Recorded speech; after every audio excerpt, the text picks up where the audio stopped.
Stop. আমি already Dhanteras নিয়ে একটা ভিডিও করেছি, লাইভ করেছি। তো যারা সেই লাইভটা মিস করে গেছো কোনো কারণে, পুরোটা দেখে উঠতে পারোনি, তাদের জন্য একটা শর্ট ভিডিও করে দিচ্ছি আমি। সেটা হচ্ছে যে ধনতেরাসের দিন কী কী করবে আর কী কী করবে না, কী কী নিয়ে আসবে বাড়িতে আর কী কী আনবে না। অবশ্যই যেগুলো আনবে সেগুলো আগে বলি। অবশ্যই এবং অতি অবশ্যই যেটা আনবে সেটা হচ্ছে সবাই এফোর্ড করতে পারবে, সেটা হচ্ছে গোটা ধনে। অবশ্যই সেদিনকে বাড়িতে নিয়ে আসো গোটা ধনে, একটা বেসনের প্যাকেট, একটা হলুদের প্যাকেট এবং নুনের প্যাকেট। নুন তোমার বাড়িতে সমৃদ্ধি বয়ে নিয়ে আসবে, তাই অবশ্যই নুনের প্যাকেটটা কিন্তু নেবে, কেউ মিস করো না এটা, ঠিক আছে। এবং 4টে প্যাকেট এনে মা লক্ষ্মীর কাছে একটা থালার মধ্যে তোমরা 4টে জিনিসই খুলে দেবে। এবং পুজোর পরে, মানে ধরো যখন পুজো হয়ে যাচ্ছে 8:30টার পর, যখন তোমরা ঠাকুরের উপর 6:41 পড়ে যাচ্ছে এবং 8:30টার পর্যন্ত থাকছে ভালো মুহূর্তটা, ধনতেরাসের শুভ মুহূর্ত, তো ওই সময়টুকু ঠাকুরের কাছে রেখে দেবে একটা থালায় ওই 4টে জিনিস অল্প অল্প করে দিয়ে।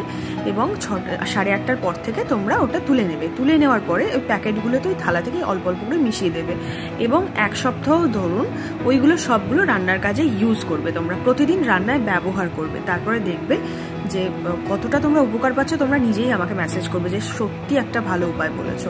আচ্ছা, নেক্সট আসি ঝাড়ু। ঝাড়ু কিনবে, অবশ্যই কিনতে পারো, কিন্তু সেটা যদি পেয়ারে হয়। কেউ কিন্তু একটা ঝাড়ু কিনে আনবে না। একটা ঝাড়ুতে কিন্তু প্রচণ্ড, অনেকে এটা বলেছো যে ঝাড়ু কেনার পর থেকে সংসারে অশান্তি ঝামেলা লেগে আছে, কিন্তু কেন বলো তো? কারণ তোমরা একটা করে নাও।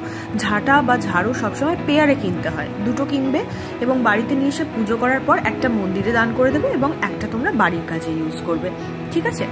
এবং যারা সোনা রূপো কিনতে চাইছো 6:41 পর থেকে 8:30 পর্যন্ত তারা কিনতে পারো, কোনো অসুবিধা নেই, খুব ভালো টাইম ওই সময়টায়। আচ্ছা, এবার যারা সেই সোনা কিনতে পারছো না, সোনা বা রূপো কিনতে পারছো না, তারা একটা পিতলের চাবি নিয়ে এসো। পিতলের চাবিটা নিয়ে এসে অ্যাজ ইট ইজ ওই শুভ মুহূর্তে ঠাকুরের মা লক্ষ্মীর পাশে রেখে দাও এবং রেখে দেওয়ার পরে ওটাকে পুজো করো, ওটার উপর একটা ফুল দিয়ে দাও, ঠিক আছে। এবং পুজো যখন হয়ে যাবে তারপরে আফটার পুজো তোমরা সকালবেলাতে, পরের দিন সকালবেলাতে ওটা তুলে নাও। তুলে নিয়ে নিজের পার্সে রাখতে পারো, বা মানে ছেলেরা যারা নিজেদের ওয়ালেটে রাখতে পারো, মেয়েরা নিজেদের পার্সে রাখতে পারো। এবং তাছাড়া যদি মনে হয় যে না পার্সে রাখতে পারছি না, তাহলে আলমারির তিজোরিতে রাখতে পারো, যেখানে তোমাদের টাকা থাকে, ঠিক আছে। এবার আসি কোন জিনিসটা একদমই কিনবে না, সেটা হচ্ছে স্টিলের বাসন। স্টিলের কোনো বাসন, কোনো জিনিসপত্র কিন্তু ধনতেরাসের দিন কিনবে না।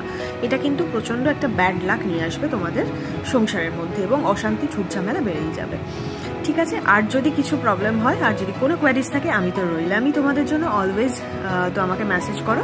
আর কনসালটেশন সবসময় অ্যাভেলেবেল আছে, কনসালটেশন নেওয়ার জন্য আমাকে মেসেজ করো, আমি তোমাদের সাথে যোগাযোগ করে নেবো। সবাই খুব ভালো থাকো, সবাইকে শুভ দীপাবলির আগাম শুভেচ্ছা।